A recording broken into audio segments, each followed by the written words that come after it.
episode of the Amateur Hour podcast. I'm Jacob and Colin is joining me today. Hello! Today we're talking about the NBA. Specifically, you're talking about which teams have had the best and worst offseason based on what we've seen in the NBA so far. Yes, sir. And we're going to get right into it, going with the best offseasons, starting with The Miami Heat. Miami Heat. They are playing very well right now. They added Jimmy Butler. Everyone knows about Jimmy Butler. All-star. Very good eye test guy. Yeah, got him in a sign and trade for Josh Richardson. Great pickup. Picked up Tyler Hero from the draft, who might be one of the best steals from the draft, and Kendrick Nunn, who went undrafted. And Kendrick Nunn's an early Rookie of the Year candidate. And they've still got a bunch of their pieces still on that team, like Goran Dragic, Kelly Olynyk, Bam Adebayo, Justice Winslow, and Dion Waiters isn't even playing right now, but if they get him back, there's another person to add. I don't see Dion Waiters coming back. Hasn't suited Maybe up. a trade. Who knows Hasn't what they suited do. up yet at all this season, and you just got that suspension for taking edibles on a plane and having a panic attack. Stupid. And at the start of the season, there was a bit of clash in personality with him and Jimmy Butler. Yeah. And in terms of who's more important in that one, we all know. And they picked up Myers Leonard, who's a good big. Underrated pickup. Yeah. Myers Leonard's James a good player. Johnson as well. Yeah, they've got some good players. I can see Miami, like right now, they're in 4th in the East. I can see them 4th or 5th in the East by the end of the season as well.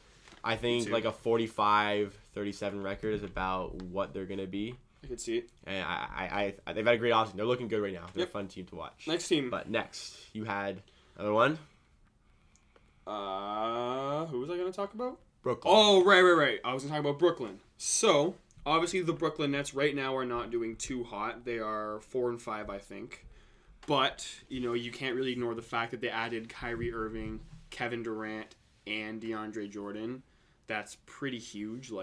That's probably DeAndre Jordan is overlooked a lot in their He is summer overlooked a lot. coops. He's DeAndre's still a a great serviceable player. big. He's still a decent starting big, I think. Yeah. And obviously they don't have Kevin Durant for this season, but Kyrie Irving's going to be the guy, and they're going to figure out who they want to have on that team for next season when they're really, going to be contending for a championship because they have Durant. Yeah. Like I said in that podcast, we talked about the LA championship window.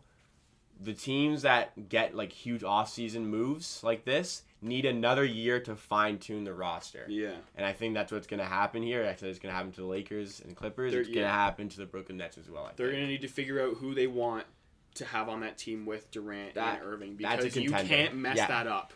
You cannot mess that up. Right? And you're not a great market, and maybe you're a bigger one now, but like who knows if that will maintain after these guys that's what leave. I'm saying. Like, this is your window.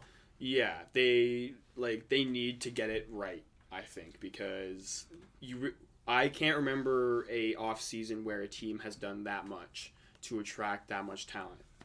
And incredible. You know what I mean? And if they don't succeed, that's a huge disappointment. Just for that one, it's more so the offseason. It's not really shown right now, but in the future, obviously, that was a great offseason. But we'll move on to a team that did more so the opposite, where they didn't seem like they had a tremendous offseason, but they're playing very well. The Phoenix Suns. They added Ricky Rubio in the offseason, who's got, say what you want about Ricky Rubio. Say you can call him, trash, whatever.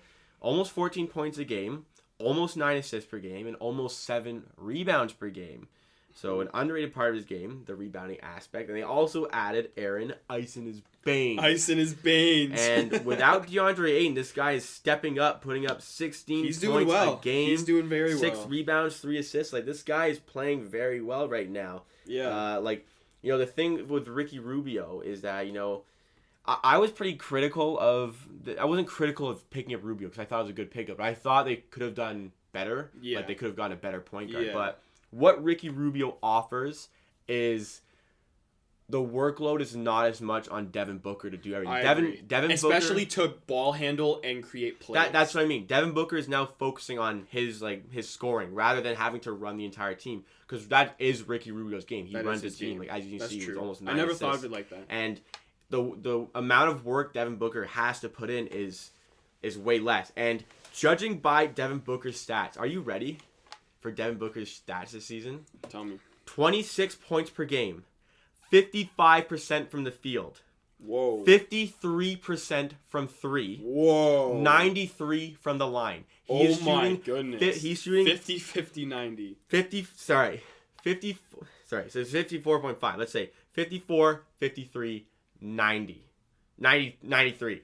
54, 53, 93. Oh my goodness. So never mind that's 50, crazy. 40, 90. That's crazy. 54, 53, 90.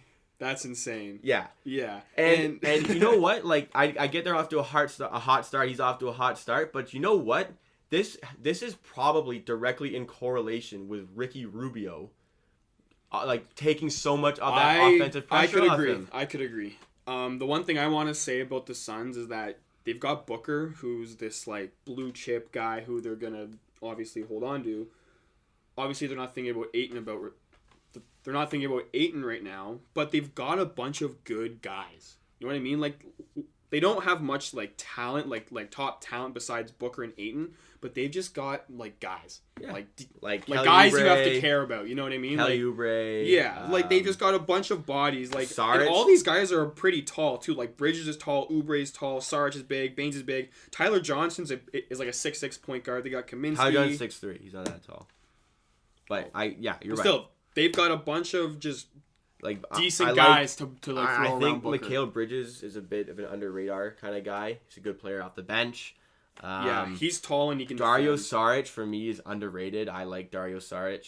I don't really like Tyler Johnson, but in the draft, like Ty Jerome was great in the tournament. They drafted Cam Johnson at 11. I'm not completely sold on Cam Johnson at 11, but we'll have to see. And even their backup point guard Javon Carter isn't awful either. He can hold his own. There's good pieces. I don't think Aaron Baines will keep up these kind of numbers, but I think the Ricky Rubio one is underrated because that's fair. The amount of touches that Devin Booker does not need to have now, like this is helpful. Yeah, but like clearly these won't keep up these numbers, but he's shooting 50, 90, like plus. Yeah. Which is insane. Insane. All right, so let's move on from the Suns. I just kind of said him. Oh, your Wizards. Yeah. So are you going to worse off seasons? Yeah, I'm gonna talk about the Wizards. They did not have a good off season. I mean, they kind of were handcuffed with the John Wall injury, so they couldn't really make any moves in free agency. We looked at their roster at the beginning of the year when we were talking about. I don't remember what we were talking about. We were saying how they have probably the worst starting five. They have the worst, and they have the worst roster. They've got the worst roster in the league. Obviously, considering with John Wall being out, after Bradley Beal, they don't really have any starting caliber players, in my opinion. Ish Smith. They've got Ish Smith as their point guard, who has been back and forth from the G League through his entire career. They've got Ian Mahimi starting at center, flip-flopping with Thomas Bryant. They added Mo Wagner, who I think is just kind of a fan favorite pick. Mo Wagner's actually playing well. We like Mo Wagner. We don't like him. We don't actually like him. I remember watching him from the tournaments. Yeah, when he's on Michigan. They picked up Isaiah Thomas, who I think his glory days are behind him. I still think he can be a decent player, but I don't ever think he's going to get back to like 29 points a game. No. Rui Hachimura, who is their eighth pick, I think, in the draft. I think he's 8th. He's looking okay, but obviously he's a rookie. Not sold on him. Was not sold on him. No, he's an older guy, but anyways, yeah. And then they just got rotation pieces, but they've got like Davis Bertans, Bertans. They have CJ Miles. CJ Miles is trash. They have Bradley Beal and then a bunch of guys who should be the 8 or 9 option on your team, but they're all like getting starting good minutes. Yeah. They're the worst roster in the NBA. Yeah. They did not really handle the offseason. And they didn't do their offseason. They didn't get anyone to help with Beal. I don't really understand Beal's decision to stay. Wait, has he extended his contract? Yeah. He has? Okay. We did an episode on the extension. Yeah. I'm just... Whatever. The 2 year, 2 years where he's eligible for. I don't know why he did that, because this team is going to be straight. Remember, it's a 2-year extension, so he's going to get the bag. At the end of the 2 years, he can decide whether to move on, or he can sign a supermax biggest contract in NBA history, which he'll be eligible for after the 2 years. Wow. So, I think. It might have been a 1-year extension onto the one he has now, but when we talked about it, it's like a bridge for himself to decide what he wants to do while he makes money. He's still young. He's still like 25. That's why it made sense. But we'll move on from the Wizards. Yep. Next is a team that was supposed to be coming out strong, the New Orleans Pelicans. Yeah, they were. Granted, they don't have Zion Williamson as of yet because he's injured, but team is 2-7. They've been pretty ugly. I'm going to be honest. Yeah. 2-7 is unflattering. They're allowing a lot of points per game, over 120. Their bright spot really is Brandon Ingram. And Brandon Ingram's right now my favorite, top 2 favorite for MIP was Shai Gilgeous-Alexander because Ingram's putting up 26 points, 7 rebounds, 4 assists. It's very impressive. Yeah, but Ingram's playing really well. My worrying thing about Ingram is that his on-court plus-minus is -11, and his net plus-minus is -17. Yeah. That's per 100 possessions, both those stats. So it's a little weird to me that a guy with putting up such good numbers is kind of making your team, not really making your team worse, but your team is worse when he's on the court for some reason. So something needs to be sorted there. Yeah. For me, the Pelicans, I thought they were going to be a lot better than they are right now. I also didn't think that Zion would be hurt for the first 2 months of his career, but there's pieces to make up for that. I thought they had a really good offseason, picking up Ball, Ingram, Jackson Hayes from the draft, JJ Redick, Derek Favors, Josh Hart. They added a lot, and even Nickeil Alexander-Walker, who's playing really well, Shai's cousin. He's not playing well this season. I think he is. He's coming off the bench and he's giving them decent stuff. Debatable. Anyways, I thought the Pelicans were going to be a lot better than they are right now. I thought they were even fighting for a playoff spot. I don't know if that's going to happen because it really doesn't look like it. Out until probably the beginning of December, probably for another month. But I'm intrigued to see if Zion will really improve the Pelicans. I think the Pelicans had a great offseason, but just right now it doesn't look like that. That's why I'm talking about them so negatively in this. But another team that has not come out the gates very well is the New York Knicks. Oh, goodness. I think they had the worst offseason of all, arguably. I don't necessarily agree with that, but I also based on the fact that they look like they're going to be a contender this season because they did not look like they were going to be a contender. Here's why: because they made all of their free agent signings 1 year plus an option. They know. Oh, sorry. I'm saying their mindset this offseason wasn't to try to make the playoffs. Their mindset this offseason. Their mindset for this offseason was. They didn't get anyone big in free agency. They had all this money. We need to keep this money so that we can get it for next year. So they signed 4 or 5 players like Taj Gibson. Julius Randle. No, Randle was different. Randle wasn't an option player. But they got like Bobby Portis and a couple other guys who they signed. Reggie Bullock even. They signed to 1 year plus team options so that... Was Marcus Morris one of those? Probably. All to like 1 year plus one at like $10 million a year so that they could keep all their cap space for this upcoming offseason so they can get a bigger free agent. Their mindset wasn't to go into the playoffs, and I think they still want to get a good draft pick and then keep all their money, have RJ get built for a year. They still have Dennis Smith Jr. They still got Kevin Knox, Damian Dotson or whatever his name is. But yeah, their mindset that offseason was not to make playoffs. It was at the start of the offseason. Yes, it was. Why at the it was start so of the offseason. Because they were supposed to get KD, Kyrie, and Zion. But draft lottery didn't go their way. KD decided to go to Brooklyn. Kyrie I think Kyrie followed him there. So yeah, he did. All of a sudden, you're the worst team in the East at 2-8. There's a ton of media going on about the Knicks right now about it, the shambles they're in, and they're even talking about firing David Fizdale. Yeah, it's not good. No. You can't say anything good about this team right now. But I don't think who expected them to actually do good this year? That's what I'm saying. I thought they were going to be a bottom nobody did, but 3 team in the East. Right at the start of the offseason, you thought they were going to be great because you thought they were going to get KD, you thought they were going to get Kyrie. Well, the week and a half leading up to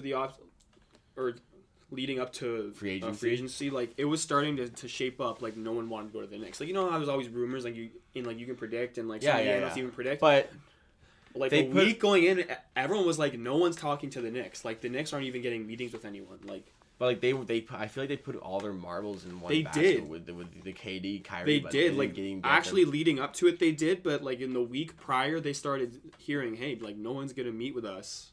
We have to switch up our game plan, and then that's why they went over. They like spent $10 million a season on like 5 guys. It's smart the way they've done it, but like we'll end on this with the Knicks. Do you think that when they like this free agency this summer, the free agency this summer won't be great. It'll be like, what's his 2020 guy on Detroit. Center. On Detroit. Oh, yeah. Drummond. I blanked. Drummond. But he's gonna be like the biggest free agent this summer, so you're gonna have to wait till like another year before you can start going for free agent. Because Drummond's not gonna change your form. Drummond is the ancillary piece to your stars. Yeah, that's what he needs to be. I agree. So you're not gonna be able to work with him, like in terms of this season. Like it's gonna be a while before they're good again. But do you think in those 2 years, do you think they'll be able to attract anybody? Because I don't. There's no promise in this organization. They're gonna be bad for another while longer. I think. Yeah, really has never been. Do you have any more teams? One team I was just gonna touch on would be the Sacramento Kings. They did practically nothing in the offseason, and it's kind of showing right now. They're not that good right now. I think they've set themselves up very well for the future, though. I was gonna maybe bring them up, but like signing Buddy Hield to not crazy money, Harrison Barnes is there. He's on a problem contract, but they set themselves up to be able to sign De'Aaron Fox and Marvin Bagley to 5-year contracts when they need those, which I think is smart business. But I'm not going to fault them too much. Ryerson's old head coach is one of the assistants at Sacramento now. Really? Yeah, one of the old Ryerson Rams, the Ryerson Ram head coach from last year. The guy with the glasses. Yeah, that guy. The bald guy. Yeah. Really? Yeah, the old head coach. He's on one of the Sacramento Kings? The Sacramento Kings, yeah. No way. Yeah. So we'll end it on that. Thank you for listening to another episode of the Amateur Hour Podcast. This particular episode was suggested by Amar. So my buddy Amar on Twitter just hit me up, and I wanted to talk about this. So thank you to him for giving me the suggestion. Send in your suggestions for future episodes, and come back to you for more daily content.